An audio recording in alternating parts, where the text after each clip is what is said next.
मेरे सपने में कृष्ण भगवान आए हैं, उन्होंने कहा है कि इस बार मैं ही मुख्यमंत्री बनूंगा। अखिलेश यादव। मैं काशिफ पहल करता हूं पहल भारत पर। यह उत्तर प्रदेश चुनाव पर हमारा दूसरा वीडियो है।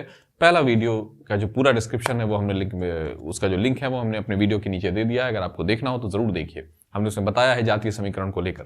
अभी हम इसमें ये बात जरूर करेंगे कि खासकर जातियों का क्या समीकरण, लेकिन जो स्पेसिफिकली हम बात करेंगे जिस बारे में, विशेषकर जिसके बारे में बात करें वो ब्राह्मण है। उत्तर प्रदेश में जो ब्राह्मण समुदाय हैं उनके वोट और उनके समीकरण किस तरह से होंगे इस पर बात करेंगे। लेकिन उससे पहले हम उत्तर प्रदेश चुनाव के बारे में और कुछ बात करें इससे पहले दोस्तों मेरे चैनल को सब्सक्राइब कीजिए और हमारी हौसला अफजाई कीजिए और हमें बताइए कि हम काम कैसा कर रहे हैं और आपको इस सीरीज के और वीडियोस चाहिए या नहीं चाहिए। जरूर कमेंट में बताइए और अपनी राय जरूर दीजिए। और कम से कम इलेक्शन में आपके लिहाज से कौन पार्टी या गठबंधन जीत रही है और मुख्यमंत्री का दावा इस बार कौन ठोकने जा रहा है, और वो भी बिल्कुल शातिर अंदाज में, जरूर बताइए हमें।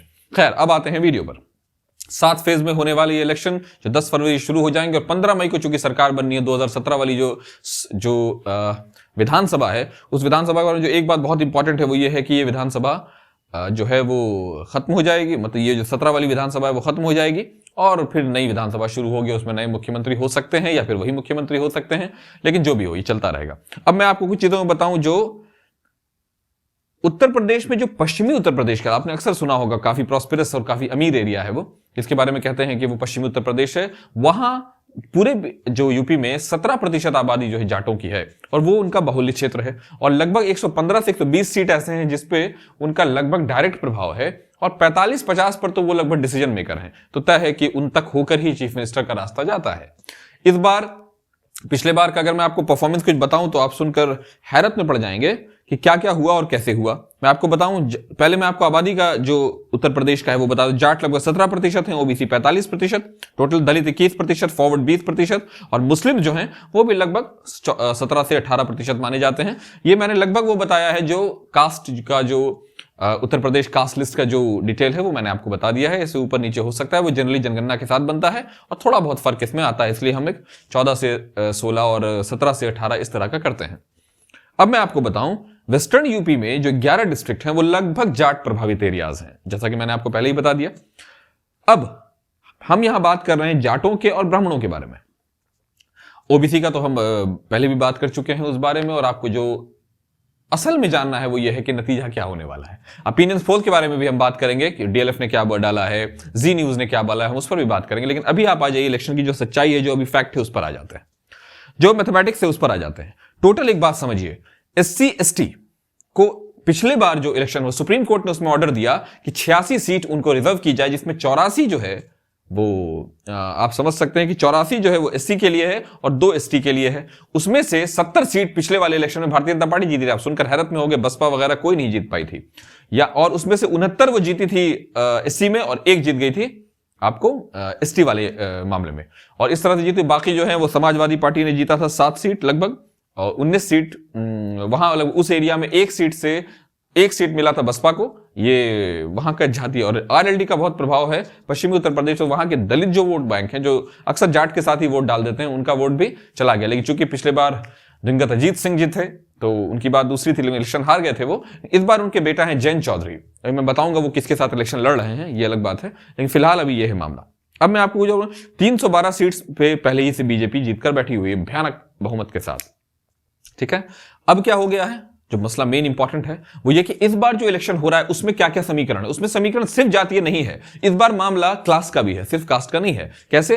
पूरे भारत के किसान वो कहीं ना कहीं परेशान, ठगा हुआ और अपने आप पर जुल्म सहा हुआ फील कर रहे हैं। इसलिए जो सर्वेज हुए हैं इस बार, जो ओपिनियन पोल्स आए हैं, वो बताते हैं कि किसान इस बार उत्तर प्रदेश में भारतीय जनता पार्टी के साथ उस दिल से नहीं है, या दलित भी इस बार उस दिल से नहीं है कि जिस तरह से वो पिछले बार थे। बहुत हद तक अभी जो कुछ रिसेंट में न्यूज गए हैं, अक्सर ये कहा जा रहा है और योगी आदित्यनाथ पर डायरेक्ट इल्जाम लगाया जा रहा है कि वो ठाकुरवाद को बढ़ावा दे रहे हैं। पिछले बार पर वो यादववाद और यदुवंशीवाद पर दे रहे थे, इस बार उन पर यह इल्जाम है कि ठाकुरवाद पर वो बहुत ज्यादा बल दे रहे हैं, जोर दे रहे हैं। सोचने की बात है कि उत्तर प्रदेश चुनाव में जो मेन, सबसे पहले मैं आपको बता दूं किस किस दल में, जो पिछले बार का तो मैंने आपको बता ही दिया क्या क्या सिचुएशन थे। सोहेल देव भारतीय समाज पार्टी जो, तो उसने 3 सीट जीते थे, एसपी वहां 7 जीत पाई थी। ये वो एरिया है जो वेस्टर्न यूपी का एरिया है। 1 निर्दलीय जीते थे और 3 जो थे वो अपना दल से थे, और अपना दल का आपको पता है गठबंधन भारतीय जनता पार्टी से था। अब मैं आता हूं कुछ लीडर्स के बारे में। जब से मंडल कमीशन लागू हुआ, आपको मैं एक बात और बहुत प्रमुख बता दूं कि टोटल बिहार उत्तर प्रदेश में 21 मुख्यमंत्री बने हैं, उन 21 में से 6 ब्राह्मण हैं, जिनकी आबादी 12 से 14% है। ब्राह्मणों की आबादी लगभग यही रही है। ब्राह्मणों का प्रतिशत ओबीसी और मुसलमानों से कम है, लेकिन उनकी जो स्ट्रेटेजिक इंपॉर्टेंस है, उनकी जो रणनीतिक इंपॉर्टेंस है, या फिर कहिए कि जो सरकारी नौकरियों में उनका जो से है वो बहुत ज्यादा है। इसलिए ब्राह्मणों को वहां कोई भी नजरअंदाज नहीं कर सकता है, जिस तरह जाटों को नहीं कर सकता है, दलितों को नहीं कर सकता है। ब्राह्मणों ने भी अपना वो पोजीशन वहां बनाया है।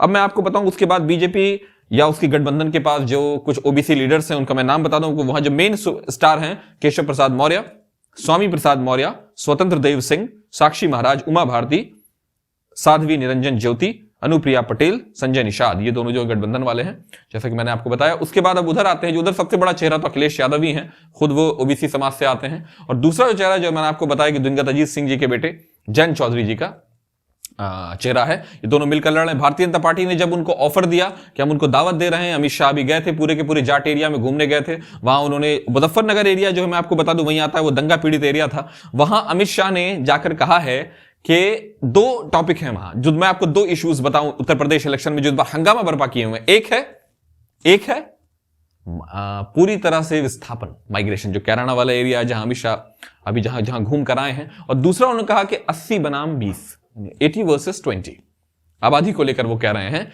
वो क्लियर कट, अगर आप देखिए कि पीपुल्स ऑफ रिप्रेजेंटेटिव एक्ट का तो जो 1951 का खुलेआम अब ये होता है, आराम से हम बात करते हैं धर्म, कब्रिस्तान, शमशान और इन तरह की, उनको देखकर ही आप समझ जाएंगे इस टाइप का स्टेटमेंट हम जो बड़ा ही खराब और नेगेटिव स्टेटमेंट है वो लाते हैं। खैर जो भी हो, इलेक्शन की सच्चाई ये है अभी जो उत्तर प्रदेश में चुनाव होने वाला कि घमासान है, लेकिन जो मेन लड़ाई है अब उसमें बहन मायावती नहीं है उस तरह से, जिस तरह से अखिलेश यादव, और ये लड़ाई क्लियर कट अखिलेश यादव और बीजेपी के बीच है, यानी योगी आदित्यनाथ कहिए या उसके बाद पता नहीं कौन चेहरा होंगे, लेकिन इधर तो अखिलेश यादव का चेहरा कंफर्म्ड है। इनके बीच लड़ाई है मेन। अब मैं आपको बताऊं, जो जाटलैंड वाला जो मैंने पहले भी जिक्र किया, उसमें मेरठ, मुजफ्फरनगर, आगरा, मथुरा और बागपत आता है। ये एकदम जाट बेस्ड एरिया है। यहां इस बार भारतीय जनता पार्टी के जो ओपिनियंस पोल आए हैं बहुत सारे, वो उनको बता रहे हैं कि जो पूरा जो, अगर मान लीजिए 80 सीट को माना जाए प्रभावित सीट, तो बराबर के आसपास का लगभग वोटिंग दे रही है। ओपिनियन पोल के मुताबिक जी न्यूज बता रही है कि दोनों को आएगा इक्वल।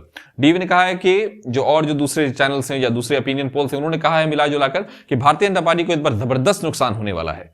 खासकर जो किसान बेस्ड एरिया और वेस्टर्न यूपी तो पूरी तरह से हम जानते हैं प्रॉस्पेरस किसानों का एरिया, जिसमें जाट सबसे ज्यादा है। एक बात और जो मैं आपको यहां पर बहुत जरूरी कहना चाहूंगा, जो 2 इश्यूज तो मैंने आपको बता ही दिए कि सीएसडीएस के सर्वे के हिसाब से, जो आप बहुत इंपॉर्टेंट है सुनिएगा, 2019 में जो लोकसभा इलेक्शन हुआ उसके मुताबिक सीएसडीएस ने जो सर्वे किया उसने बताया 91% जाटों ने उत्तर प्रदेश में भारतीय जनता पार्टी को वोट दिया है। ओबीसी और एससी और एसटी के एरियाज में वो 86 में से 70 सीट जीत जाती है। ये भी बता रहा है कि यानी कि एससी एसटी ने भी ताबड़तोड़ सीट दिया है उसको, वोट हुआ है उसके लिए।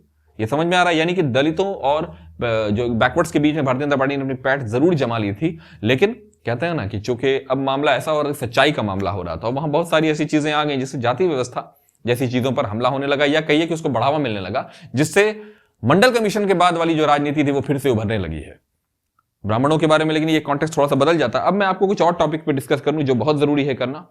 इसको बिना समझे आप समझ नहीं पाएंगे कि इलेक्शन का मामला क्या है। अब देखिए, ब्राह्मण जैसे मैंने आपको बताया कि 12 से 14% हैं। अब सारे पार्टीज 2 काम कर रहे हैं, प्रबुद्ध ब्राह्मण सम्मेलन करा रहे हैं या भगवान परशुराम की मूर्ति बनवा रहे हैं। ये दोनों ही कहीं ना कहीं ब्राह्मणों को अपीज करने के लिए, प्लीज करने के लिए किया जा रहा है। ब्राह्मणों का वोट बैंक बहुत मैटर करता है। इसका सबसे बड़ा एग्जांपल मायावती है। मायावती ने सोशल इंजीनियरिंग करके उनको अपने साथ लाकर, और इधर से दलितों को अपने साथ और थोड़े से मुस्लिमों को अपने साथ लाकर सरकार बना ली थी और कई बार सीएम रही। अब मैं आपको बता दूं, टोटल कास्ट नंबर तो जो मैं आपको बहुत इंपॉर्टेंट बताऊं, वो लगभग 250 है उत्तर प्रदेश में, उससे भी ज्यादा ही कास्ट है। समझने की कोशिश कीजिए। लगभग जनरल में आपको पता है, अगर मैं जो मेन इंपॉर्टेंट कास्ट है वो आप तो जानते ही हैं, और उसी तरह से ओबीसी में भी जो इंपॉर्टेंट है और उसी तरह जिनकी आबादी ज्यादा है वहां, उसके बाद फिर एससी एसटीज आते हैं। ठीक है, 75 डिस्ट्रिक्ट पूरे उत्तर प्रदेश में, 7 फेज में इलेक्शन, 403 सीट, अपने आप में एक जबरदस्त घमासान होगा। और उत्तर प्रदेश का चुनाव कोई मामूली चुनाव नहीं होता है, ये सिक्किम और गोवा का चुनाव नहीं होता है। ये चुनाव है, आप याद रखिए, जो उत्तर प्रदेश का सीएम बनता है वो प्रधानमंत्री बनाता है, यानी। लेकिन हाँ, फिर भी पैटर्न में कहा जाता है कि विधानसभा और लोकसभा के पैटर्न में फर्क होता है। अब मैं आपको और जो इंपॉर्टेंट बात बताऊं इसके बारे में, कि किसी भी हालत में अगर हम ये सोच लेंगे कि उत्तर प्रदेश में किसी भी एक समुदाय को हम साइड लाइन करके इलेक्शन जीत सकते हैं तो वो खतरनाक हो जाएगा, हम नहीं जीत पाएंगे। चाहे वो दलित हो, चाहे वो पिछड़ा समाज हो यानी ओबीसी अदर बैकवर्ड क्लासेस, चाहे वो जनरल हो, चाहे वो मुसलमान हो। और अगर जैसा जैसा दावा सब कर रहे हैं, देखिए ओबीसी प्लस मुस्लिम्स प्लस ब्राह्मण, इसका दावा अक्सर अखिलेश यादव के बातों से या कहीं कि उनके जो नेतागण हैं उनसे नजर आती है। भारतीय जनता पार्टी का क्लियर कट नजर आता है हिंदू वोट बैंक को वो बात करती है। जो भी हो, इस बार हम इलेक्शन देखेंगे और हम आपके सामने ऐसी रिपोर्ट्स लाते रहेंगे जिसमें डिटेल्स होगा, जिसमें पॉइंट्स होंगे और जिसके बारे में मैं आपको, जब भी आप वो वीडियो देखेंगे तो आपका नॉलेज उस मामले में कहीं ना कहीं बढ़ेगा। तो उत्तर प्रदेश चुनाव के बारे में अगर आपको और वीडियोस चाहिए तो वैसे किस खास टॉपिक पे चाहिए, अगर आप उत्तर प्रदेश चुनाव के किसी एक खास मिन्यूट डिटेल में जाना जा सकते हैं तो वो आप प्लीज कमेंट करके बताइए। हम आपके लिए ऐसे टॉपिक्स लाते रहेंगे जो जानना बहुत जरूरी है एक नागरिक होने के नाते, और दिलचस्पी इसलिए कि हम सब राजनीति के युग में रहते हैं। बने रहिए पहल भारत पर हमारे साथ।